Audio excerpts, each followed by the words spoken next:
My name is Walter Green. I'm 71 years old, and I never imagined that the woman my son married, the woman I welcomed into our family, supported through her struggles and treated like my own daughter, would one day stand in my living room, point at the door, and tell me I no longer belonged in the home I spent 40 years building, the home where every wall carried fingerprints of memories she had no right to erase. But life has a funny way of revealing someone's true character, especially when money, property, and control are involved. After my wife, Linda, passed away 3 years ago, I held on to the house not because I needed the space, but because it was the last place her voice still echoed softly through the halls. My son Mark suggested I move in with him for company, and I believed him.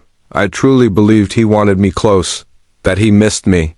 But I later learned it was his wife, Jenna, who pushed for it, telling him it would be good for the kids and easier for everyone. I didn't realize at the time that what she really wanted was access to my routines, my belongings, my accounts, and ultimately my home. At first, things seemed fine. Jenna pretended to be caring. She brought me tea, asked if I needed anything, and smiled that tight, polite smile that never reached her eyes. But slowly I noticed little things. My mail being opened before I touched it.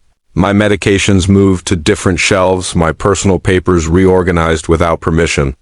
And every time I asked why, Jenna would laugh and say, "Just trying to help, Dad." But she wasn't helping, she was surveying, studying, calculating, and then it escalated. She started complaining about the cost of maintaining my home, acting as if she were paying the bills.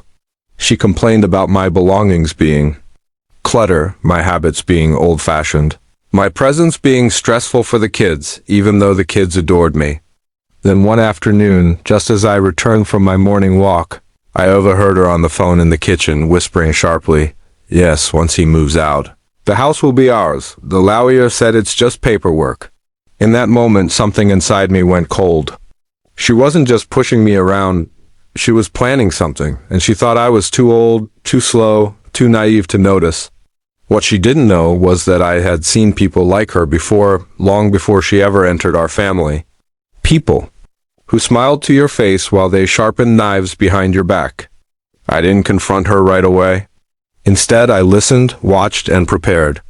A week later, her intentions unfolded like a bad script.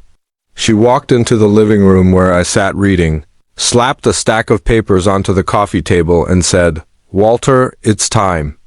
You need to move out of Mark's house and into a retirement facility. You're slowing everyone down." I stared at her, not shocked, just disappointed. She continued with fake sympathy, "Don't worry, we found a great place. It's affordable, and you'll have everything you need." Affordable? For whom? She wasn't done. She took a deep breath and said the words she had rehearsed for weeks. "And about your house, Mark and I have decided to manage it for you. It's too big for you. You can sign these papers giving us full authority to handle the sale." We already spoke to a realtor. I looked at the papers. Power of attorney, transfer of interest, property authorization. She had planned every detail. She actually believed I would sign away my entire life like a lost old man.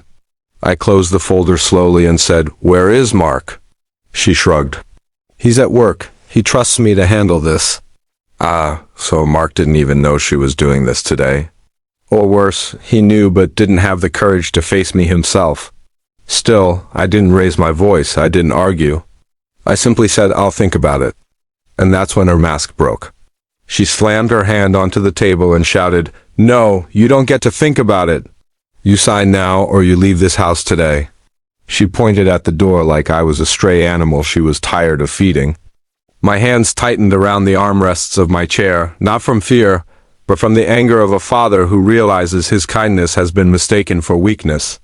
But she didn't know the truth I had secured quietly, privately, long before this day ever came. Months earlier, after noticing her strange behavior, I contacted my lawyer, Mr. Daniels, who had helped me set up all my estate documents after Linda died. I had updated everything, my will, my property rights, my financial protections, including strict clauses ensuring no one could ever sell, claim, or manage my home without mandatory in-person verification from me and my lawyer. And today was the day those protections would finally serve their purpose. Jenna, still furious, shoved a pen toward me and said, "Sign it, Walter." Instead, I calmly pulled my phone from my pocket, pressed one button, and said, "Come in." The front door opened. Jenna spun around. My lawyer walked in, her face drained of color as if the floor beneath her had disappeared. "Hello, Mrs. Green," my lawyer said politely but firmly. "I believe you're trying to coerce my client into signing illegal documents." Jenna stuttered, I was just, but he cut her off. "We have recordings." Her eyes snapped to me. I tapped my phone gently. I had recorded her entire conversation, everything she said, every threat, every attempt at manipulation. She tried to recover, raising her voice. "This is all a misunderstanding. I was just trying to help him. Is that so?"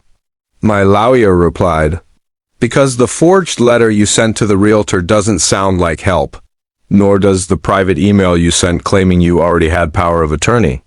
She froze. He knew everything. Every step she thought was hidden had already been uncovered. Jenna tried to speak, but my lawyer placed a thick envelope on the table. "Mrs. Green, this is an official cease and desist notice. Any further attempt to interfere with Mr. Green's assets, property, or living arrangements will be treated as fraud, elder coercion, and criminal misconduct." She stumbled backward. "I wasn't committing fraud." "Really?" He replied coolly. "Then you won't mind explaining to the police why you attempted to evict my client without legal authority." Her eyes widened in panic. "The police?"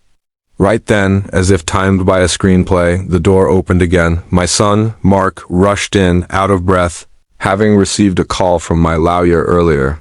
He looked at me first, then at Jenna, then down at the papers spread across the table. "Jenna, what did you do?" he whispered. She ran to him, grabbing his arm. "I was doing it for us, for the family. He doesn't need that house, and He pulled his arm away. "You tried to force my father to sign away his property?" She tried again. "You said we needed the money." His face twisted with shame and anger. "I never said to trick him. I never said to throw him out." And just like that, her entire plan crumbled in her hands. My lawyer turned to Mark. "Your wife has violated multiple statutes. I suggest you get ahead of this before the county presses charges." Mark broke down. He apologized to me over and over, tears, guilt, regret pouring out of him. He insisted he never wanted me locked away, never wanted my home taken, never wanted this nightmare. Jenna kept shouting excuses, but no one listened. Eventually she realized she had no power left. The police were not called that day, not because she didn't deserve it, but because I didn't want my grandchildren growing up with a mother behind bars. But my lawyer made sure she signed an agreement legally banning her from ever handling or discussing any of my assets again. She lost all rights to anything with my name on it, and I moved back into my home, free, protected, and more alive than I had felt in years. My son comes alone now, quietly, humbly, rebuilding the relationship he nearly let slip away. As for Jenna, she never expected my lawyer to walk through that door, never expected me to be prepared, never expected the old man she thought she could manipulate to have outsmarted her from the very beginning. And sometimes, the only way to teach people like her a lesson is to remind them, age doesn't make you weak, it makes you wise.